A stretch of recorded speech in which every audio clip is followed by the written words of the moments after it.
kita sambung balik tajuk kita, iaitu fungsi rangka dalam bagi haiwan. Jadi haiwan vertebrata ataupun haiwan yang bertulang belakang, kita boleh bahagikan dia kepada 3 kumpulan, iaitu haiwan vertebrata darat, haiwan vertebrata akuatik dan juga burung. Walaupun burung ni dia masuk sekali haiwan vertebrata darat, tapi burung dia ada ciri-ciri khusus yang membolehkannya terbang.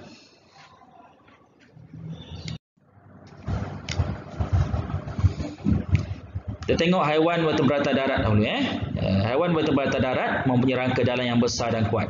Fungsinya tadi kita dah bincangkan pada peringkat awal tu, kita dah bincangkan yang pertama ialah menyokong berat badan, memberi bentuk kepada badan dan melindungi organ dalaman dan juga tempat pelekatan otot. Berat badan haiwan vertebrata disokong oleh lengkung pektoral dan juga lengkung pelvis. Nanti kita akan tengok gambar ajar sekejap lagi. Lengkung pektoral kat mana, lengkung pelvis dekat mana.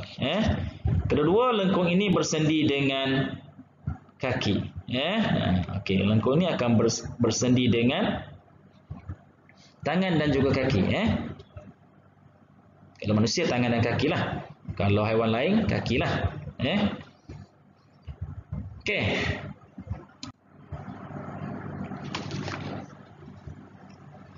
Mempunyai sistem rangka dan turus vertebra ataupun turus tulang belakang yang melengkung.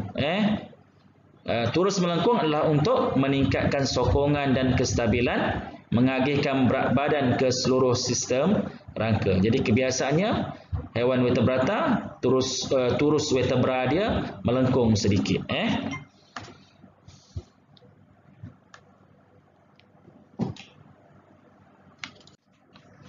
Ini merupakan haiwan vertebra darat. Tulang belakang melengkung. Tulang belakang dia melengkung sedikit. Ini merupakan lengkung pektoral. Yang bahagian hadapan, anggota hadapan akan berhubungan dengan lengkung pektoral. Manakala anggota belakang akan berhubungan dengan lengkung pelvis. Lengkung pektoral dan lengkung pelvis akan bersendi dengan kaki. Bagi haiwan akuatik,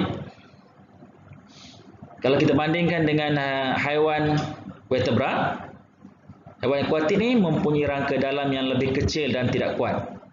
Lengkungan pektoral dan lengkungan pelvisnya kita boleh cakap dia lemah, sebab dia kecil sahaja.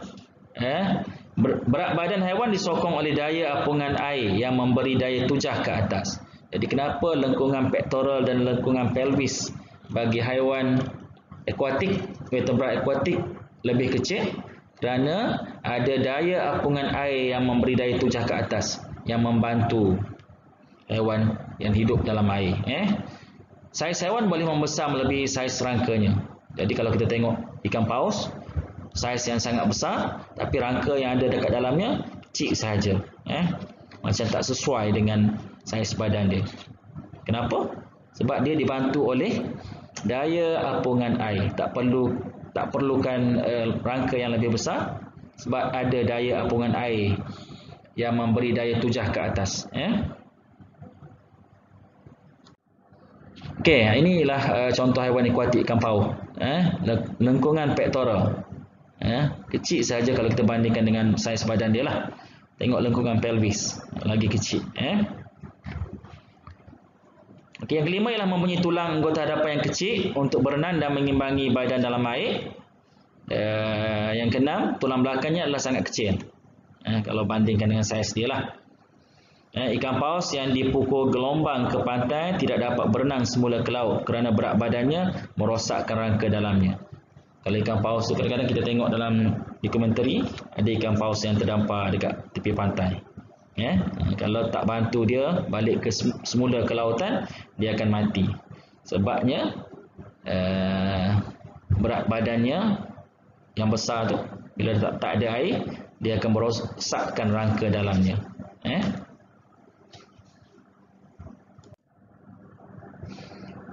Okey, bagi burung, mempunyai tulang berongga yang ringan.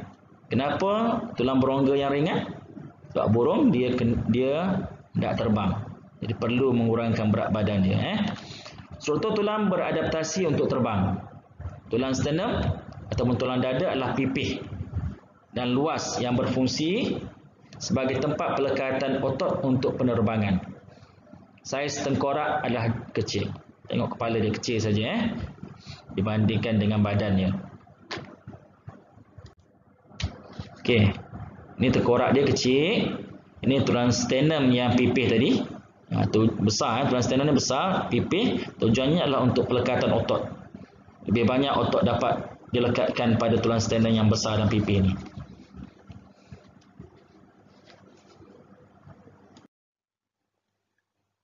Okey, baik hari ini kita sambung semula berkaitan dengan tajuk sokongan pergerakan dan pertumbuhan. Kita masuk topik 6.15, sistem rangka manusia. Jadi sistem rangka manusia ni terdiri daripada 206 tulang semua sekali. Dan kita boleh bahagikan dia kepada rangka paksi dan juga rangka appendage. Rangka paksi ialah rangka yang tegak, rangka yang menegak, yang menyokong bahagian utama badan kita, dan dia terdiri daripada tengkorak dan juga turus vertebra. Manakala rangka appendage pula ialah rangka yang melekat dengan paksi utama. Dan dia terdiri daripada lengkungan pektoral, tulang tangan, lengkung pelvis dan juga tulang kaki. Okey, baik kita tengok rangka paksi dahulu. Okey, rangka paksi tadi terdiri daripada tengkorak dan juga turus vertebra kan. Okey, jadi kita tengok tengkorak dahulu. Tengkorak kita boleh bahagikan dia kepada dua bahagian. Yang pertama ialah tulang kranium. Fungsi tulang kranium ialah untuk melindungi otak. Manakala yang kedua ialah tulang muka. Tulang muka ni dia akan memberi bentuk kepada muka kita dan juga menyokong kedudukan gigi. Okey, bahagian kedua ialah turus vertebra. Turus vertebra terdiri daripada 33 ruas tulang kecil. Tulang ni kuat dan juga boleh melentur. Fungsinya adalah untuk melindungi saraf tunjang. Okey, kemudian kita tengok pula tulang rusuk dan juga sternum. Tulang rusuk terdiri daripada 12 pasang tulang yang bersendi dengan vertebra torak di bahagian belakang. Ada 7 pasang yang bersendi terus dengan sternum dan 3 pasang bersambung secara tidak langsung dengan rawan dan 2 pasang yang paling bawah sekali adalah tergantung secara bebas. Jadi boleh rujuk kepada gambar rajah ni. Okey, yang 2 pasang yang kat bawah ni tergantung secara bebas.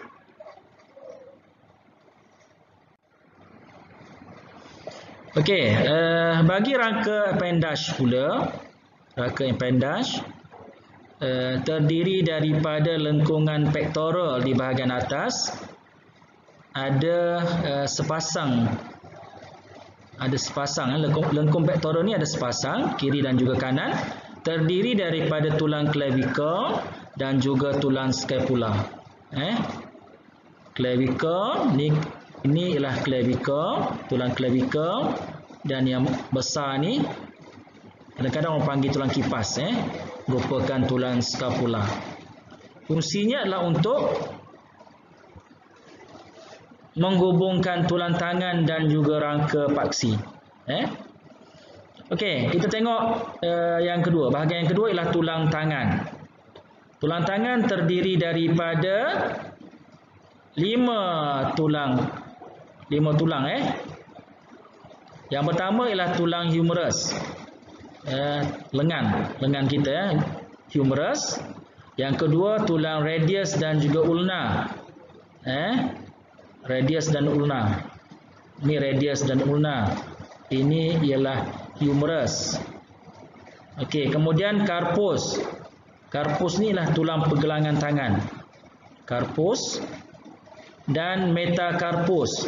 Metacarpus ialah yang membentuk tapak tangan. Dan akhir sekali ialah falang. Falang ni merupakan tulang yang membentuk jari. Okey, manakala lengkung pelvis pula merupakan tulang yang bersendi dengan rangka paksi. Terdiri daripada sepasang tulang punggung. Fungsinya adalah menyokong berat badan dan juga melindungi pundi kencing dan juga organ pembiakan yang terdapat di dalamnya. Okey. Tulang kaki pula terdiri daripada femur, tulang femur. Tulang femur ni lah tulang yang di bahagian paha ni. Inilah tulang femur. Kita tengok sini tulang femur. Kemudian tibia dan juga fibula, tulang betis. Tibia dan juga fibula ni merupakan tulang betis. Tarsus, pergelangan kaki. Metatarsus yang membentuk tapak kaki, dan phalanx. Phalanx ialah tulang yang membentuk jari.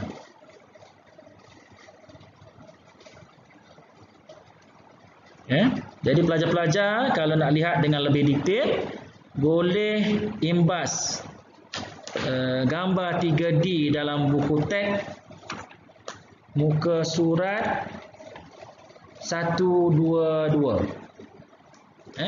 Boleh lihat gambaran 3 dimensi tulang rangka manusia berserta nama bagi setiap tulang.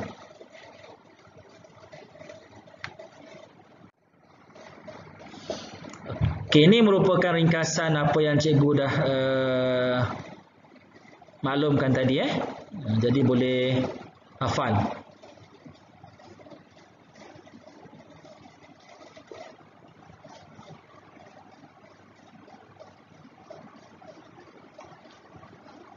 Rangka manusia, cranium, scapula, clavicle, tulang rusuk, humerus, radius, ulna, femur, tibia, fibula, patella.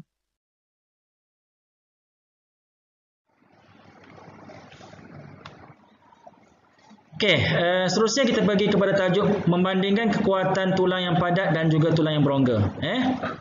Okey, tulang ada yang tulang padat, ada juga tulang yang berongga. Jadi struktur tulang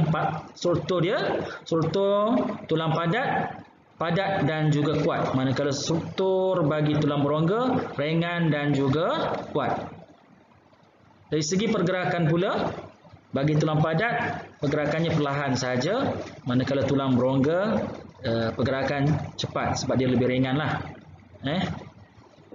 Okay, keperluan kalsium dan juga fosforus. Tulang padat memerlukan lebih kalsium dan juga fosforus. Manakala tulang berongga hanya memerlukan sedikit saja kalsium dan juga fosforus. Okey, cuba kita tengok pada gambar rajah ni. Ni tulang apa ni? Tulang femur lah, tulang femur ataupun tulang paha. Okey, tulang padat dia berada di bahagian hujung tulang tersebut. Ini dan juga hujung satu lagi. Biasanya di bahagian tengah ni merupakan tulang yang berongga. Okey, tulang panjang dalam rangka vertebra daratan adalah berongga. Apabila cuba dibengkokkan, daya yang bertindak menghasilkan tekanan yang bertumpu di bahagian tepi. Maka tulang berongga mempunyai kekuatan yang sama seperti tulang padat. Pada masa yang sama juga, dapat mengelakkan tulang daripada patah. Dinding di bahagian tengah adalah lebih tebal. Kebiasaan dinding di bahagian tengah tulang berongga ni lebih tebal. Untuk mengelakkan tulang daripada mudah patah. Okey, itu saja untuk sesi ini. Untuk sesi akan datang kita akan belajar berkaitan dengan kestabilan. Okey, sekian. Terima kasih. Assalamualaikum warahmatullahi taala wabarakatuh. Terima kasih kerana menonton. Nantikan kemunculan video seterusnya dalam channel YouTube Cikgu ABC. Sila like, share dan subscribe. #hari-hari sains, bila-bila masa, di mana-mana sahaja. Bye-bye.